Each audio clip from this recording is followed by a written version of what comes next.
Hey, welcome to the Ywk Podcast. This is episode number 13. And normally, Becky and I will just talk about stuff from a youth and children's work perspective, issues that come up.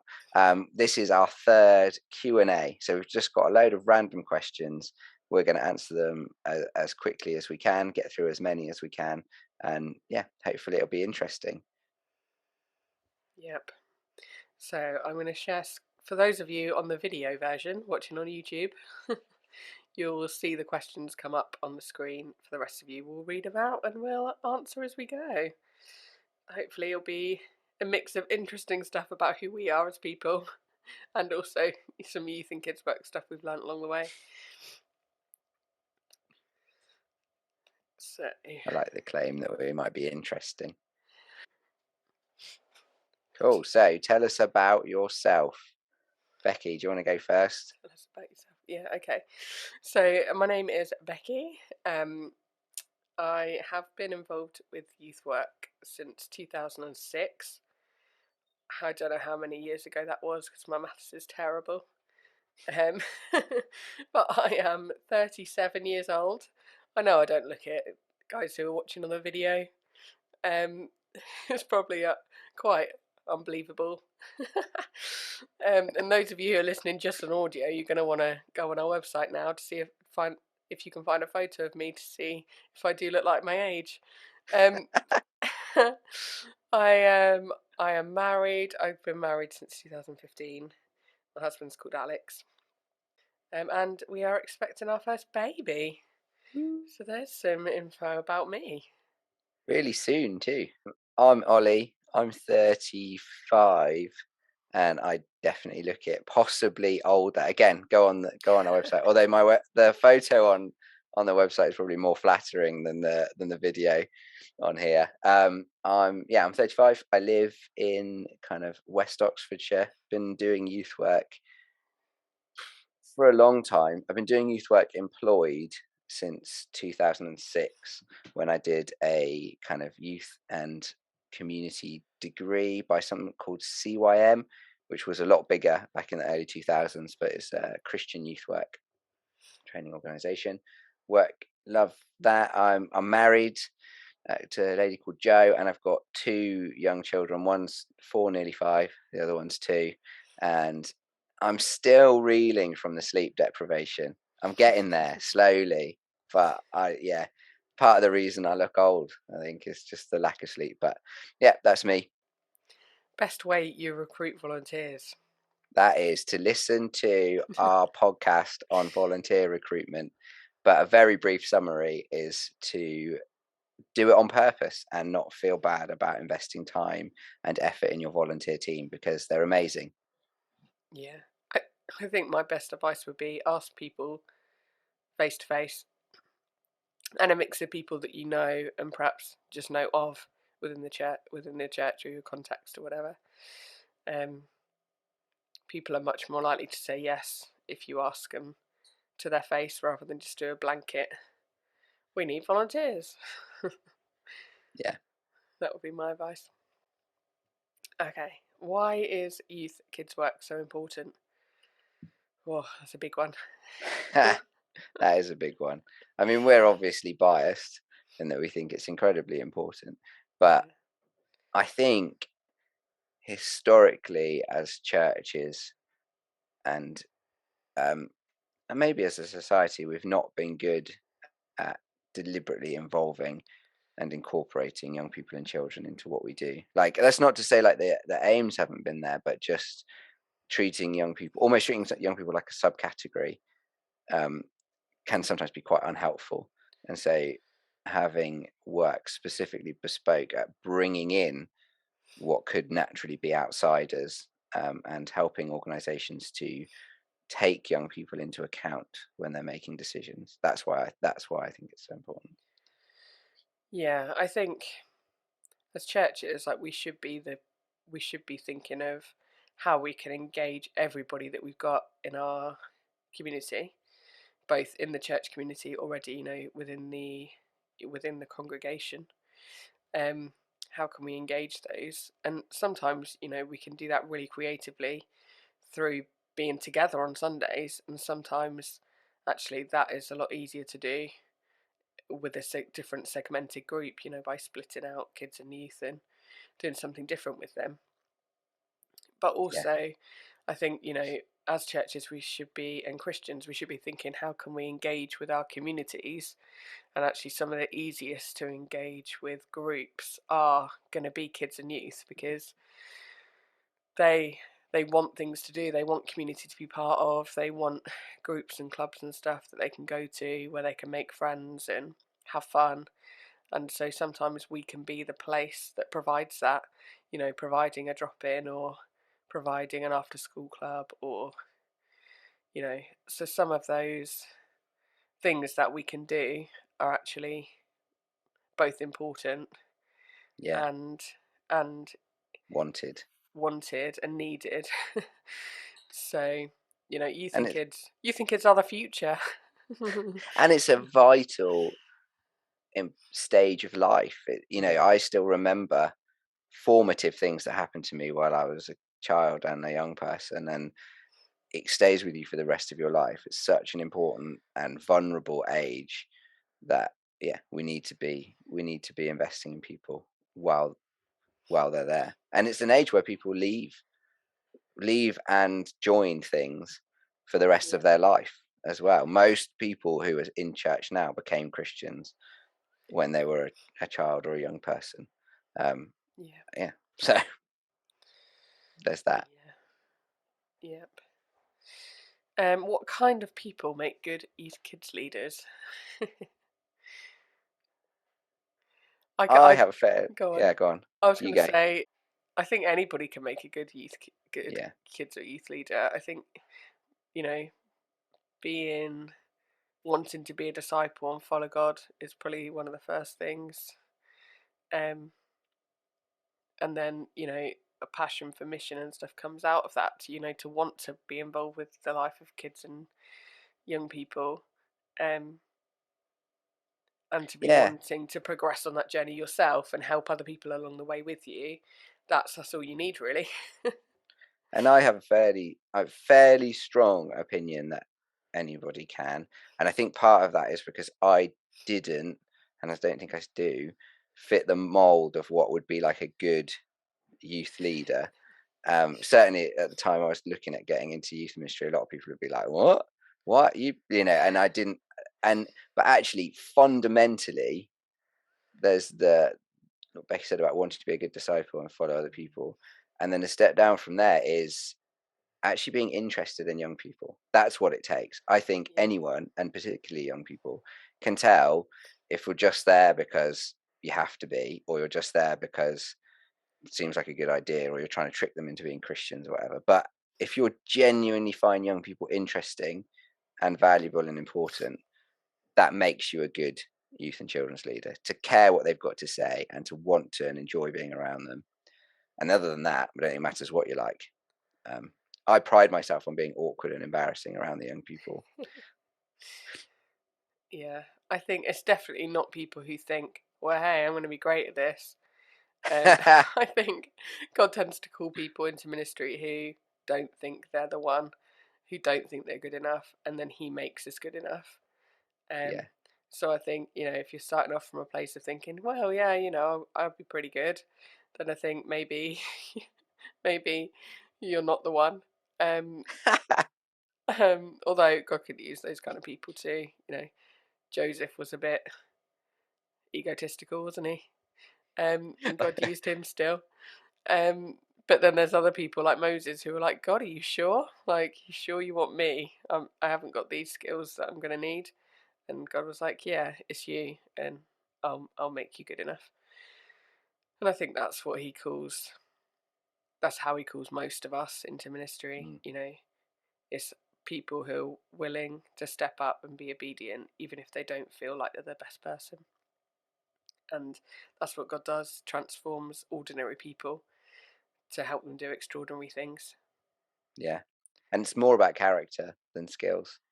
Like some Exactly. people Yeah. are really charismatic and have loads of good skills to be a youth worker, but something's up with their character and it goes. terribly wrong and ends up in a news story, or just tanks out. I remember one person who will remain nameless. There was a pretty good volunteer-led youth ministry at a church, and he came in as like a sort of a paid person. He's like, "Yeah, we're going to change it all around. I'm going to make it so much better." And anyway, he didn't. But that's a recipe for disaster. I think a kind of humble attitude and a strength of character are worth a lot more. Yeah. Oh, have you got any kids? Well, yeah. Answered the first question. I've got two. One called Hope, one called Eddie. Amazing. Becky.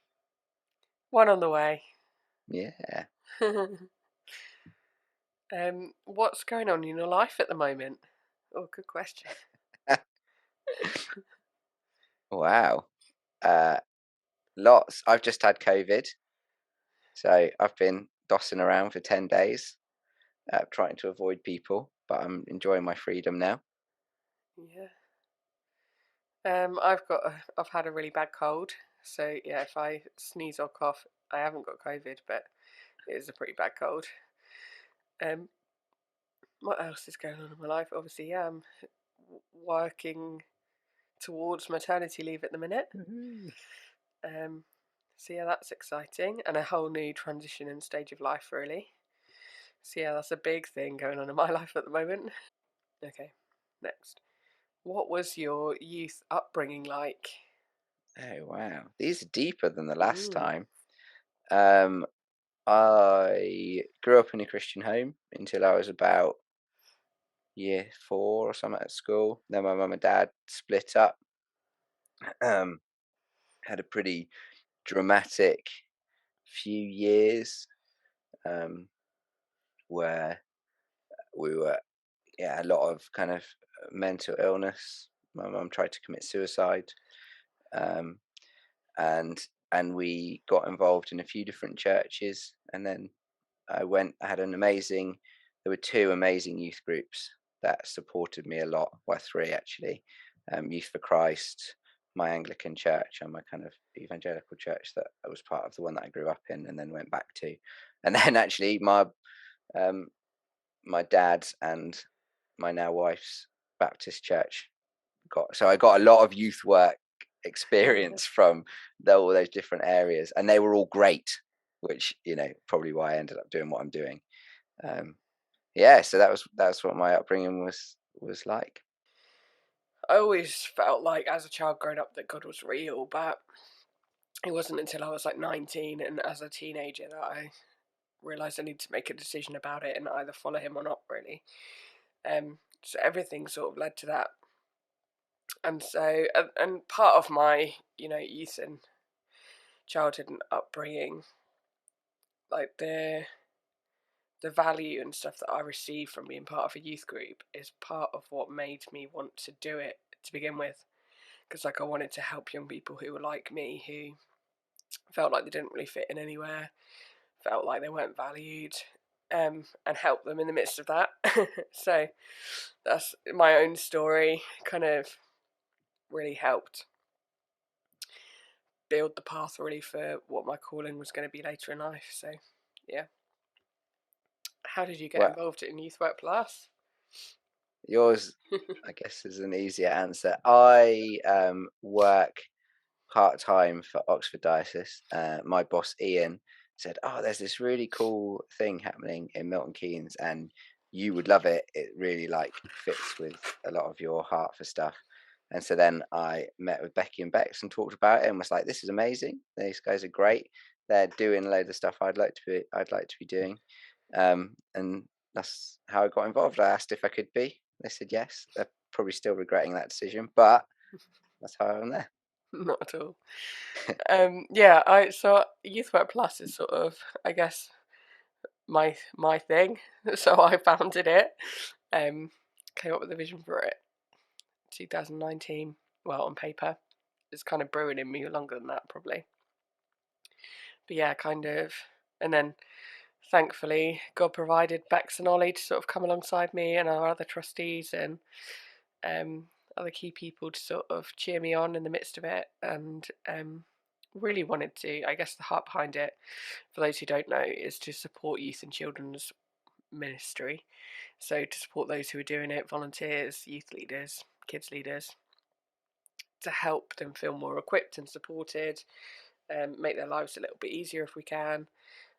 So that's the vision and the heart, really. And so, yeah, how did I get involved? Well, it kind of came out of my head. And essentially God-given vision, I think. Yeah. What is better, youth work volunteering or youth work job? I Both and.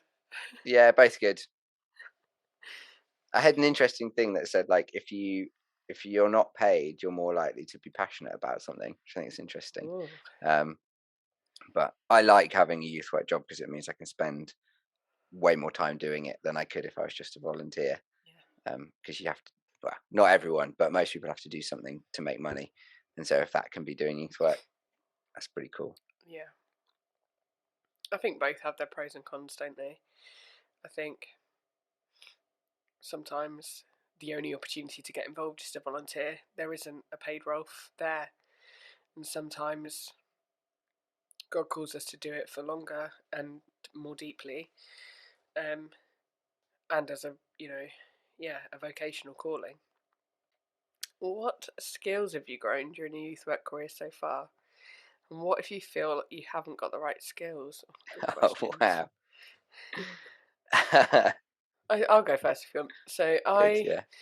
I feel like when I first got into youth work, I didn't feel like I was the right person at all for it because I was so shy and quiet, and I didn't have any public speaking skills at all, really. And I was so nervous, like I'd feel physically sick before doing an assembly or having to speak in front of a group of people. And so I was totally Moses kind of character, like, what, me? You want me to speak in front of people? Um, and So that's one of the skills that I've grown the most, I think, to go from somebody who hated speaking in front of anybody to somebody who can now speak in front of people without notes. It's like a massive transformation. And I think linked in with that is, my story of my first youth work job I got. I remember the first week I sat at my desk and I was thinking, they've totally picked the wrong person because I don't have any of the skills that are needed for this job. They've made a terrible mistake. And I almost kind of went to the church leadership and was like, yeah, I think you've made a mistake here. And then had a realization that actually, no, I was wrong. And like that's the kind of people that God picks, like people who feel like they haven't got the right skills, because we bring our little offering and God makes it enough all the time. So, he likes using humble people because then they rely on him for the things that they don't have. And actually, so, if you feel like you haven't got the right skills for it, then you're in the right place. Because Yeah. God wants to grow those skills in you and make you into the kind of person who is right for the job. And we all have, I think, like the skills that we've got, you kind of assume everyone can do that. That's one of the things, like you only notice, I don't know, maybe that's just a certain personality type, but I think like we all do it where you've got the skills you're good at, you just think everyone can do, and it's normal. And other people are like, oh, I wish I could do. I remember someone who I still think is a better youth worker than me at the moment where they were like, I just don't have the same skills as Ollie. I was like, well, yeah, good thing too, because I'm not very good.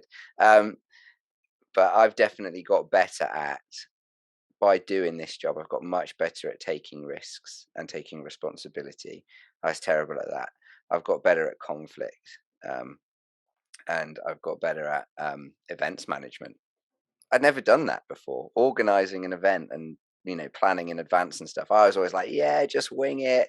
um and you only have to try that a couple of times with something, and something big, you can wing a talk or wing a social, but you can't wing a youth weekend away. And actually learning how to do that kind of stuff has definitely been taught on this job.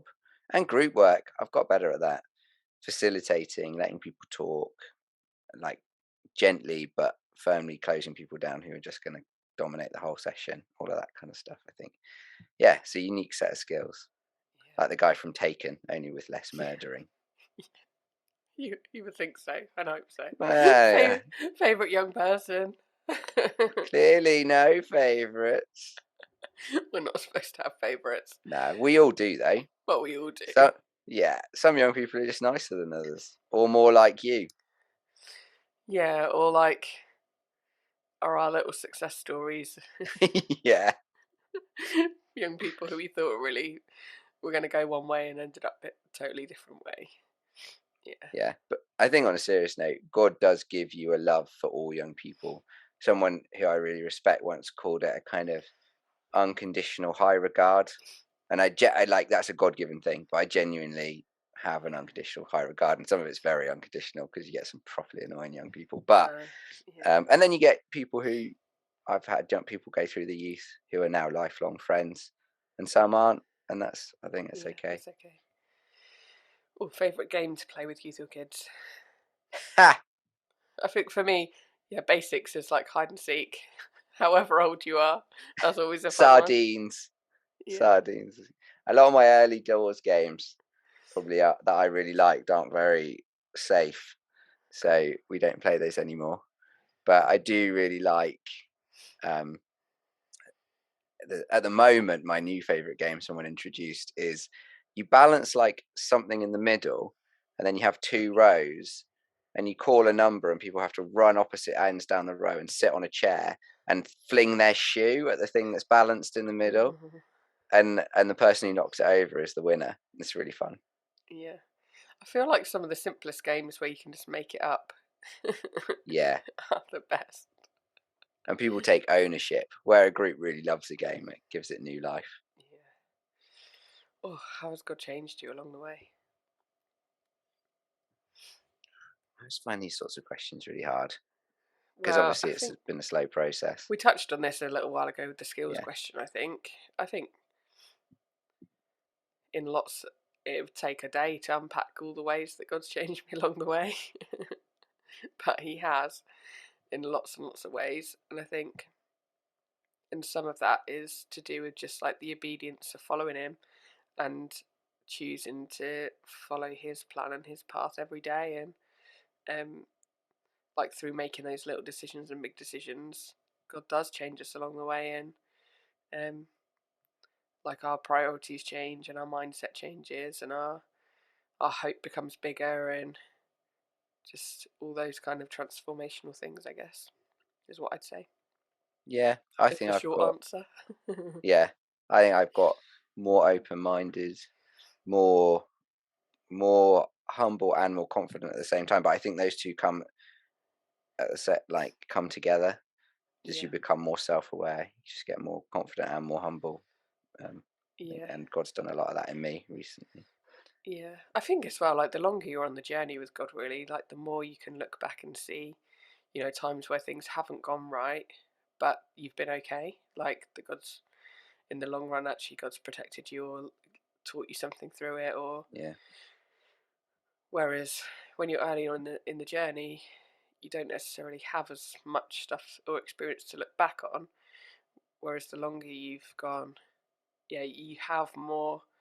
You have more to be hopeful about because you know that God's brought you through things and He will do again. Um, so I'd say, yeah, one of the things for me has been, yeah, just hope, the increase of hope as things have gone on. There's still been things that have been challenging. Yeah. I reckon we've got time for one more. Okay, let's see what it is. How do you know God Ah, called you to youth or kids' work? I think for me, I'd say it hasn't just been one thing. Like it hasn't been like one voice I've heard, one audible voice I heard of God telling me to do youth and kids stuff. I think it's been lots of decisions I've made along the way to continue to be involved or to keep being involved or to apply for different jobs or to push different doors of opportunity and pray and ask God to open it or close it if it's the right or wrong thing. And seen little confirmations along the way as well of, God speaking through people or events or Bible verses or just knowing, that innate feeling deep inside that you're where you're supposed to be is what I'd say.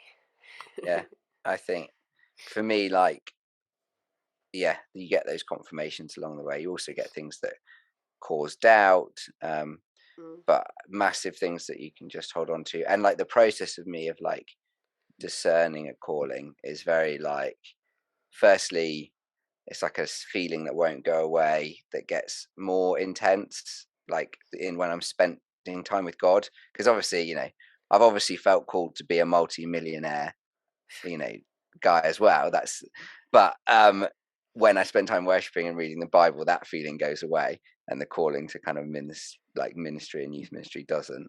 And also like other people identifying it and calling it out in me, and then stuff, yeah, doors opening, opportunities, and it's sort of fitting with, yeah, that's how I've done it. And it's just slow. You get that initial calling and you just try and explore, and then the certainty maybe comes and goes. And I think we've got enough questions for a part 4. I think we've got about 15 questions or something left. Okay, cool. So, That'll work.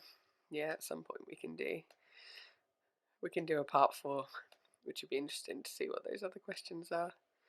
But They that get is, even deeper. I think there's still a mixture in there. Some deep and fun and shallow ones. But yeah, that's enough for today, isn't it? Yeah. Of Q&A. That's enough for Great. now. So yeah, thank you for listening. Obviously, like, share, subscribe on the podcast. It helps other people find us with the algorithms and stuff. Also helps you find us again. And if you like something, it's just good to say that you do. So yeah, please do like, share, subscribe. Obviously, tell your friends. If you have really enjoyed it, get them to tune in as well. And yeah, feel free to contact us. You know where to find us, ywkplus.com.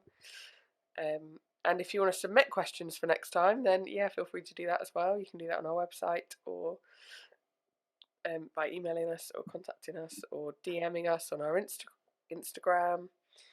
But yeah, thank you for listening today, and we'll see you next time. Bye. Bye-bye.